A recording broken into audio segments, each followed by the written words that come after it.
As we all know, it's been more than 10 years since we've had a Takaful plan in Singapore. Those of you who are old enough like myself, we would have experienced a period of time more than a decade ago where we had companies such as HSBC offering Takaful plans. Before that, even Capital Insurance offering Takaful plans. And we had that void between then and now where there was no Takaful plans, and we actually had to struggle with a period of time. But Alhamdulillah, regardless, they say that whenever we are thrown challenges, there is a reason for it. And I think during that 10-year period or more, when we did not have a Takaful plan, it was a test of our patience. And as we know, Sabah is basically a very a virtue in our religion.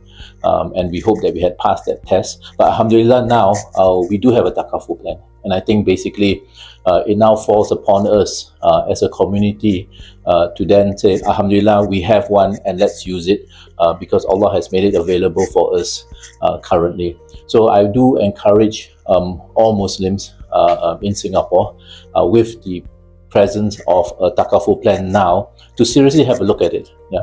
So it doesn't necessarily mean that the plan may be suitable for you because it is after all of a particular nature. It is an endowment, it is an ILP, which is a bit similar to an endowment where it is a savings plan. And so therefore, I think the best thing for everybody to do now is to sit down with their advisor and to ask the advisor, does this plan fit into any part of my Islamic financial planning that I have currently? Because that is really what we want to do. We want to see where the plan fits into, and you will probably get an idea by speaking to your financial advisor. So I do encourage everybody, and I think again, it's available after so many years. I think it falls on our shoulder as a community to now say, Alhamdulillah, it is now upon me, it is now my job to look into whether this plan suits my financial planning.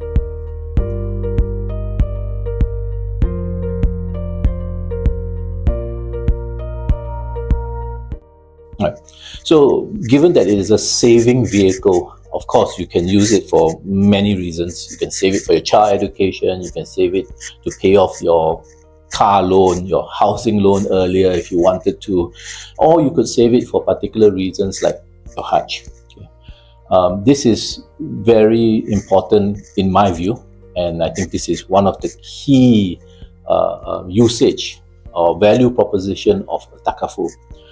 First and foremost, we must understand that Hajj itself is one of the 5 pillars of Islam. And when we profess to be a Muslim, we also profess to want to follow these 5 pillars. Hajj being one of them is again a journey which we save up for, which we participate in, and at the end of the day, we want that whole journey to be one which is basically halal. We want to be able to look back when we go for our Hajj and be very confident that when we saved up for our Hajj, it was saved up in a proper manner. You don't want to take a chance where you are at a Hajj and you have a bit of was, you have a bit of doubt as to, where did I get my money from? Was part of it from somewhere which I felt uncomfortable with and such. And so we want to have that peace of mind when we do this very important journey, and as I mentioned, it's one of the pillars of being a Muslim. We want to have that peace of mind that we've done everything in our power to ensure that that is basically a journey that we have taken through hard work, through money which is free from riba, through all our effort, spiritually, financially, to be there in accordance to our religion, the Sharia, and so on and so forth. So this key message that I want to put forth, if you're preparing for your Hajj, do it in a manner which is in accordance to Islam. Do it in a manner which removes every single doubt of its source and such. And so when you do that particular activity itself, which is the Hajj, you can do it with a peace of mind. And I think that is very, very valuable. I can take examples of even small things that we do today when we want a peace of mind. Again, pillar of Islam, prayers. When we do our prayers, we want to make sure that not only is that ritual of praying correct, we want to make sure that the wudu was done properly, we want to make sure that none of the prayer area has najis and so on. So it's really a whole concept, a whole journey, not just the action itself, but things leading up to the action. Yeah. So it's really my hope that everybody understands this, everybody starts this journey towards fulfilling this pillar of our faith, and you do it properly. Yeah. So this is one of the opportunity that we have today, with a vehicle that we do not have to worry at all, because it is, A to Z Sharia compliant, and we ought to be using this.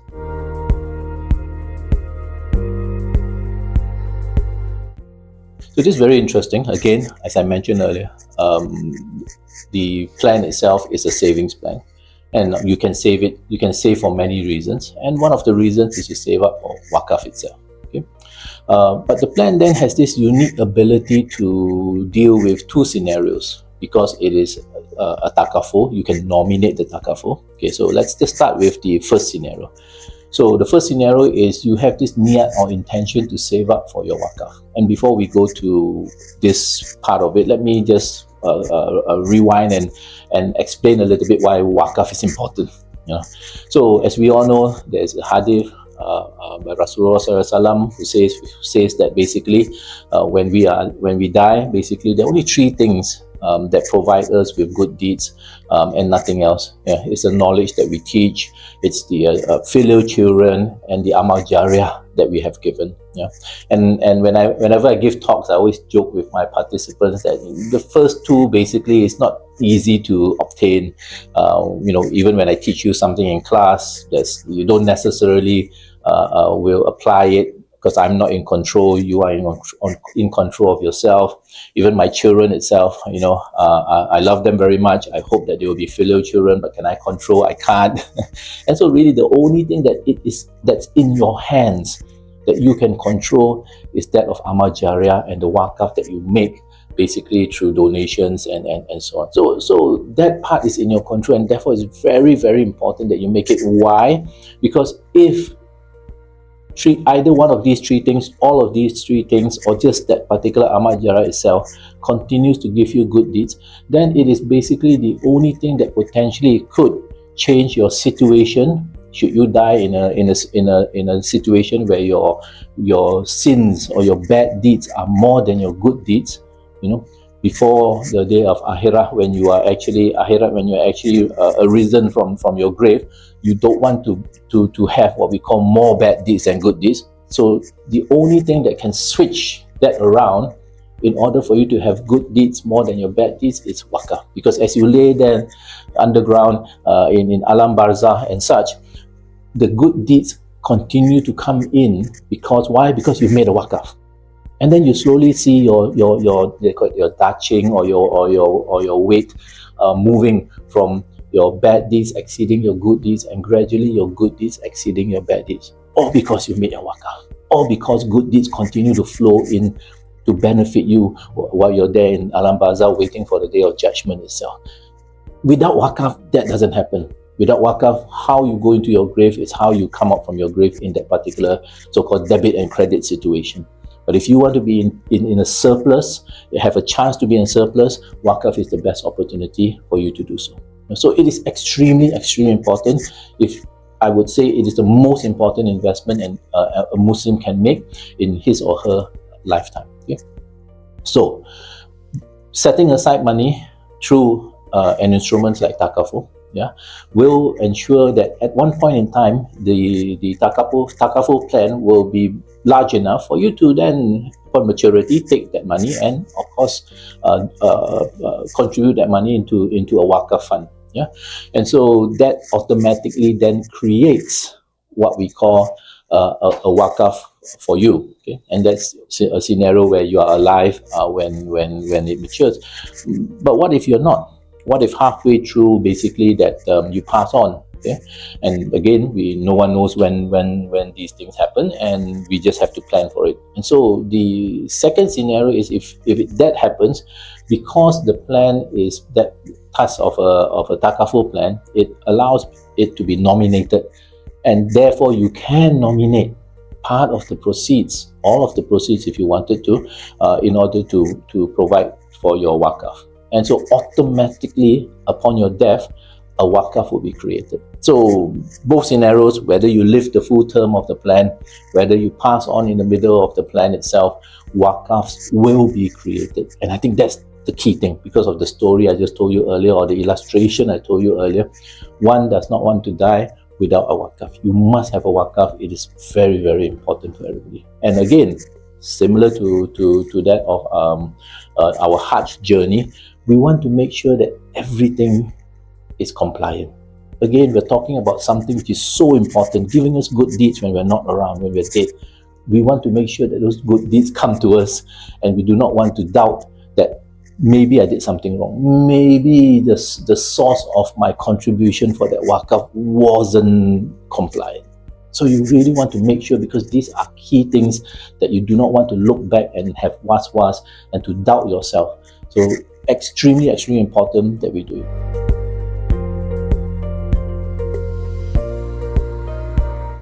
A very good question, and I think the answer to that is definitely yes. Again, there is nothing within the plan to say that it has to be for one single purpose. It can be for multiple purposes. If you save up and you have a money itself, you can allocate some of that money for wakaf. You can allocate some of that money for Hajj, and if the amount is large enough, you could allocate some of that money for your beneficiaries. And so it really just depends on how much you have saved. And that's the beauty of it, because you could effectively, like as people say, kill two birds with one stone, three birds with one stone and such. And so it is a beautiful instrument, and I think one should use it in order to remove any doubts that whatever you're saving, how you're saving it, how you're growing it, isn't Shariah compliant. It is. So you remove that doubt, and basically the important things, Hajj, wakaf, those are set already. And so I truly believe this is an instrument that all of us should be looking at, as I mentioned earlier. Not necessarily it will be appropriate for all of us, but if it is, it definitely is something that ought to be looked at to be part of your financial plan.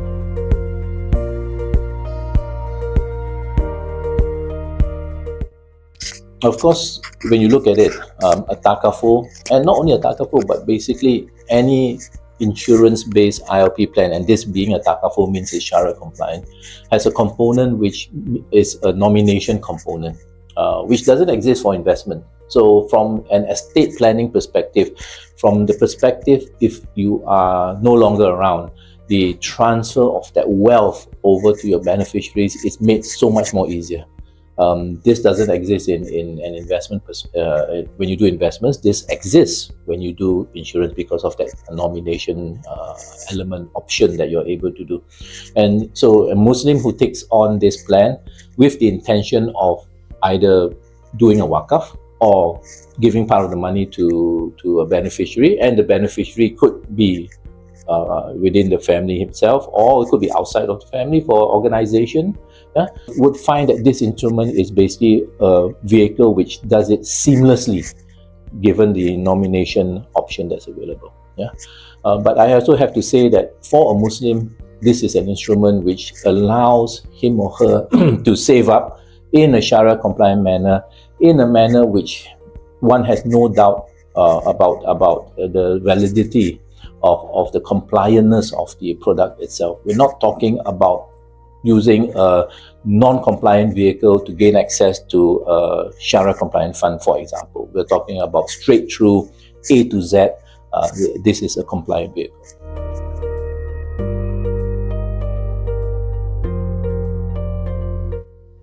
I think it actually simplifies it, and it actually suits a group of investors and a group of clients very well. To be honest with you, there are some clients who may want to do investment itself, and they may want to do their protection separately. But there are some clients who may want to do a little bit of both within the plan itself. And so they get to save, they get to invest, and there is a small element of protection takaful in it. But I would basically go back to the fact that this is a plan. Should you want to feel comfortable, should you want to feel that you have done everything you can to ensure that this is a so-called 100% Takaful, 100% Shariah-compliant product, this is a plan that you ought to be going for.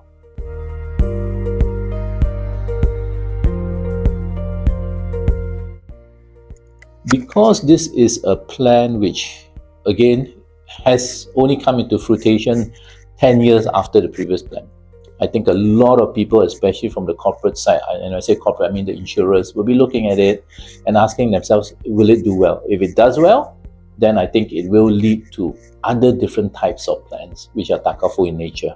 And so currently we have this so-called ILP 101 Takaful. We do not have a pure whole life protection plan, which is Takaful yet. But I think that will be the next step, but that really hinges on the success of this particular first product itself.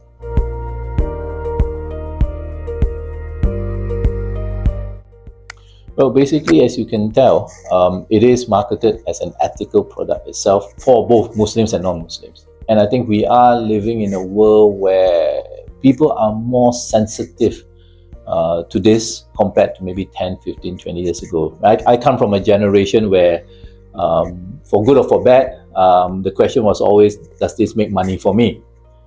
This generation itself today that we live in, and we know from just reading the news how people are protesting because of certain reasons and because the belief of injustice, inequality, and so on and so forth. This is a generation which wants to know that when I invest, it's not only just about making money, but it's also, am I doing good? Is it helping, or is this not helping society, community, humanity itself? So I think that's this generation, and this product suits that kind of thing.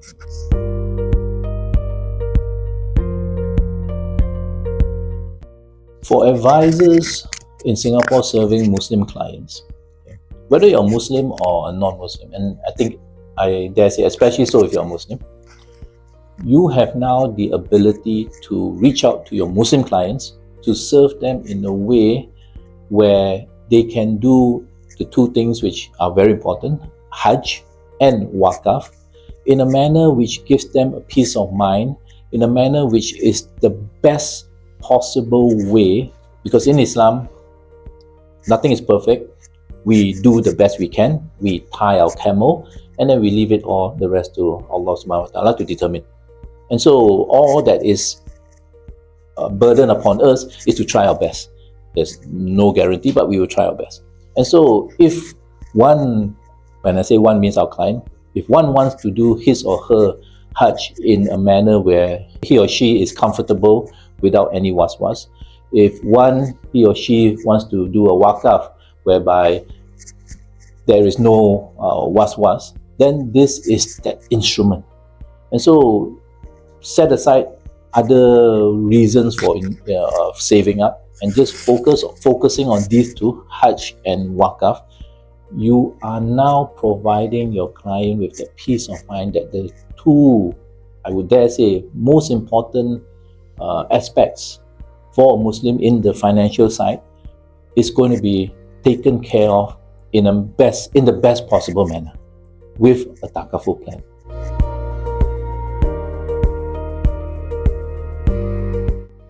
So as usual, there will always be doubts in terms of the Sharia compliantness of any product, And it's not only just this particular product, but any product. We have seen pushbacks from individuals who may say, I don't think your product is compliant, and vice versa, and so on and so forth. For us as advisors, I think our job, as I mentioned earlier, is to do the best we can do. And the best we can do is to state facts. And the fact of the matter is the product itself has a Sharia committee. The product itself, from basically cradle to grave, A to Z, is basically Sharia compliant in terms of the operations and accounts and the way the product is actually structured and so on. And so that is a matter of fact. And then we basically will have to leave that with the client to decide, or the prospect to decide whether he or she is comfortable to accept it. Maybe I want to just switch over to the prospect or client side in order to address this in a better manner. When we come across a particular product or a particular service and we have doubts about it, because we feel maybe it's not halal, maybe it's not Sharia compliant. Okay, of course we are, with the akal that's given to us, we are able to, or we can take that position where we feel uncomfortable with it. Okay. However, if that product comes with a Sharia halal chop, with a committee which says this is Sharia compliant, then personally, me, if I am in that position, I would then shift that burden over to the Sharia committee, over to the organization that has given it a Sharia compliant chop, a halal chop, to say that it's halal and accept it as it is. Okay, because it is, after all, said to us that what we don't know, we should then leave it to be acknowledged or debated on, and the conclusion to be given by a group of scholars or people who know better than us. Okay, we ought not to take things which we cannot comprehend, that we don't understand, that we don't have the knowledge in, because these, for example, in a product like the one that we're talking about, the scholars or the committee which has been appointed to oversee it, they would have gone through the minute details of that particular product, with information given to them by the company, Etiqa, which we as individuals sitting outside of that organization do not have. So they would have based their decision on private information, which the public like us do not have, and therefore we may be reaching a wrong conclusion because we are just basing it on public information, what we know. Whereas the actual Sharia compliant chop itself, so to say, approval itself, comes from both public and private information. And so it is basically a vastly better decision taken by the committee, Sharia committee, compared to one that we have. So I think we have to, as a consumer, always be mindful when we label something non-compliant, non-halal, to be either very sure that we believe that is the case, and not only believe but know that is the case. Otherwise, it's risky. We may fall into a category of people who make things halal haram and vice versa, haram halal, yeah, which is not a good thing in our religion.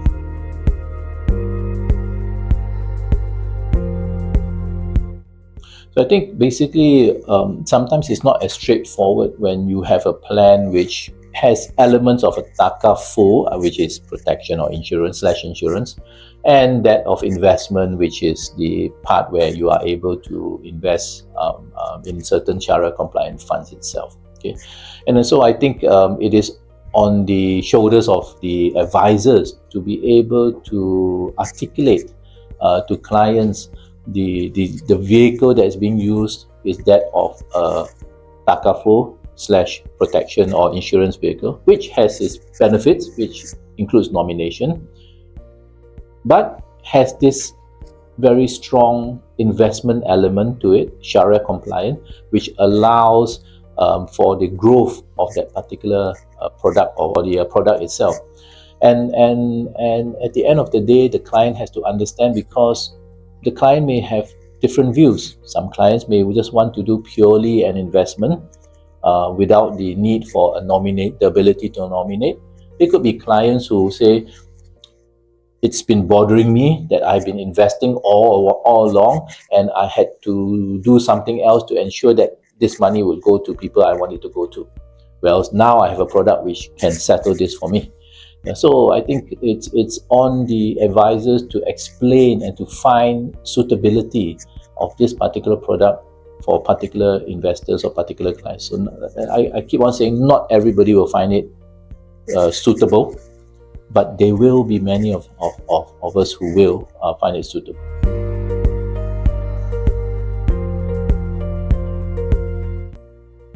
Like any endowment plans, any saving plans, any long-term investment plans, the element or the underlying denominator is it's long-term. It's there for a financial objective. It's there preparing for your Hajj, which is 20 years away, preparing for your retirement, which is 20 years away. If you intend to use it for short-term purposes, I'm going to need it to pay off a debt which I owe in the next 3 years. Of course, it is totally not suitable for that purpose itself. So it's designed for a certain time frame. It's designed for a certain purpose to save up in a Sharia-compliant manner. And so therefore, upon understanding it, you will find groups of people who will find it useful because they are doing their long-term plans today. Some are doing it in a non-Sharia compliant manner.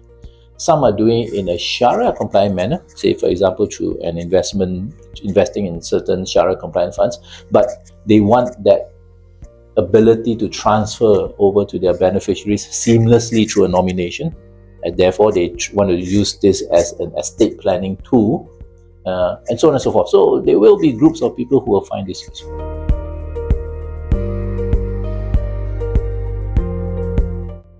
The Wakaf option is effectively the nomination option, meaning to say that you can actually have a niyat to say that I want to contribute part of or all of this maturity from this particular Takaful plan to a particular Wakaf.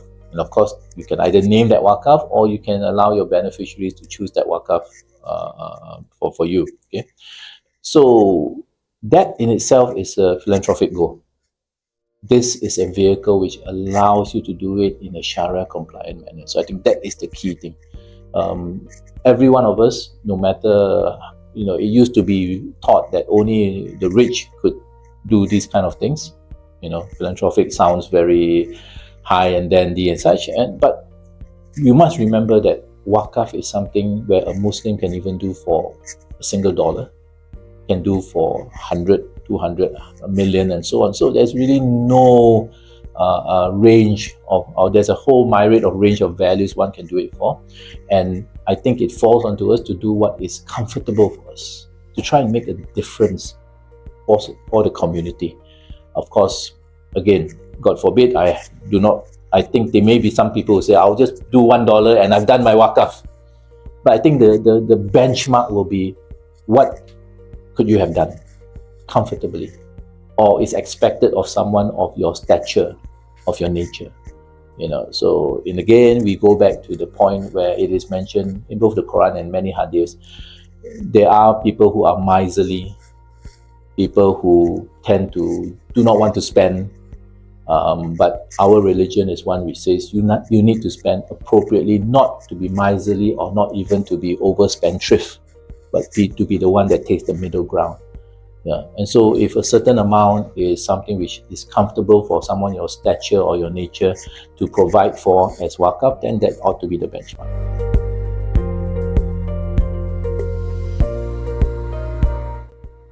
I think the biggest misconception we've always come across is that Sharia-compliant funds, investments, underperform that of conventional investments.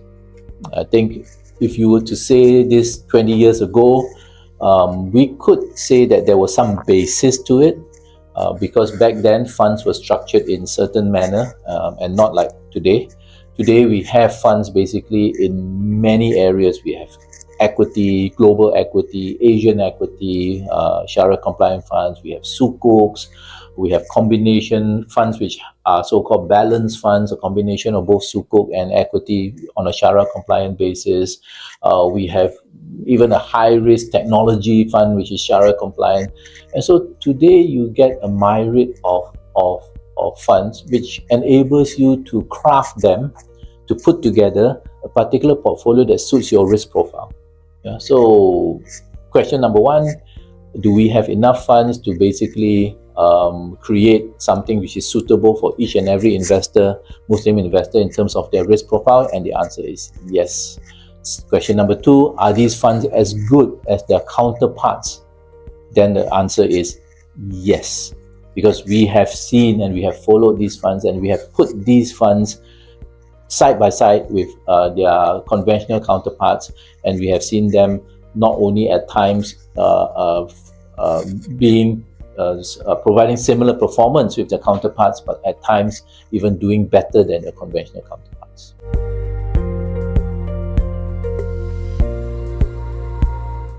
I hope and I believe, and again, this falls actually on the shoulders of each and every one of us in the community. Often we hear people saying there are not enough Sharia products, there are not enough Halal products. But one has to realize that products, which is the supply, is a function of the demand. Products are not just there because we like it to be there. Products are there because we want it as consumers, and therefore it drives the supply, which is the product manufacturers will come up with something that we want. And so as a community, if we do not embrace these products as they emerge, okay? And when I say embrace, it means basically we accept products which are good, and we will fit them into our needs where it is appropriate. Because sadly, there are times where even when a product is good, we kind of overlook it. And why? Because when dealing in issues of dollar and cents, sadly, there are still individuals who will say, but this non-Sharia compliant instrument investment gives me more return. This Sharia one doesn't give me as much, or I have no confidence in it, and so on. Yeah, but I then have to fall back into this statement where, as Muslims, we ought to look at this world not only in this world. This world is temporary. The hereafter is the permanent abode. We always think in terms of two worlds, and so if we adhere to the Sharia again in this world, if we adhere to the prohibitions given to us by Allah subhanahu wa ta'ala, which is to avoid riba and to just consume whatever that is halal and avoid whatever that is non-halal, okay? If it doesn't result in higher returns, then the returns will be given to us in the hereafter, because that has been promised to us. It's, if you forego something in this world because you are adhering to your religion, then Allah will return back to you your returns in the hereafter. And so we don't lose. We never lose as a Muslim when it comes to investing and many things in many aspects of our lives. It may look as though we have lost in the current world when we forego something with higher returns that's non-Sharia compliant because we chose something that's Sharia compliant and maybe it provides lesser returns, but because in the hereafter we will be rewarded for that. So I think that is something which I think everybody must always remember. And when you're making that decision, it's not purely about dollar and cents.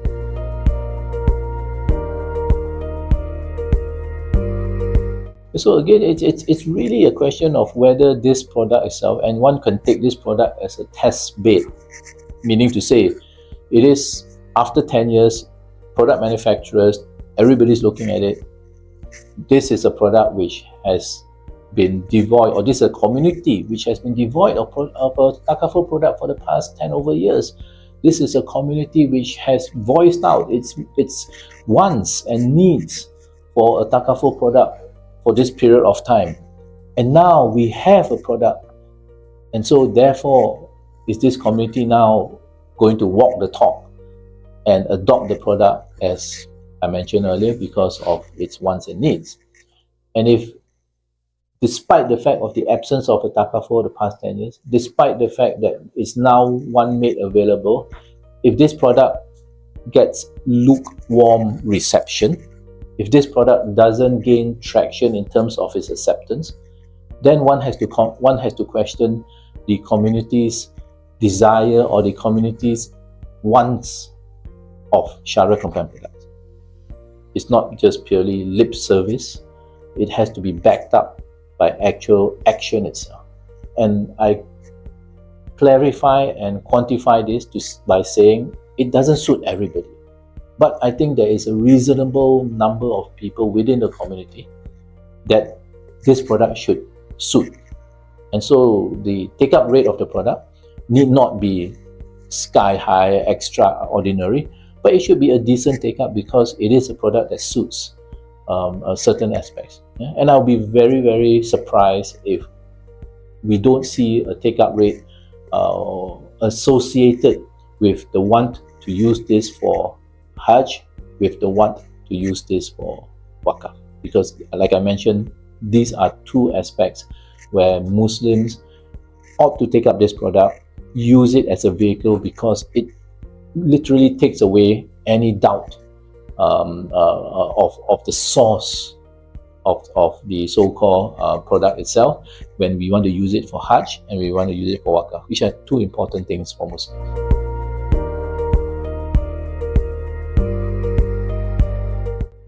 I think this plan itself, I feel that it actually fits into a certain part of that whole jigsaw of Islamic financial planning or Islamic financial wealth for a Muslim itself. Yeah.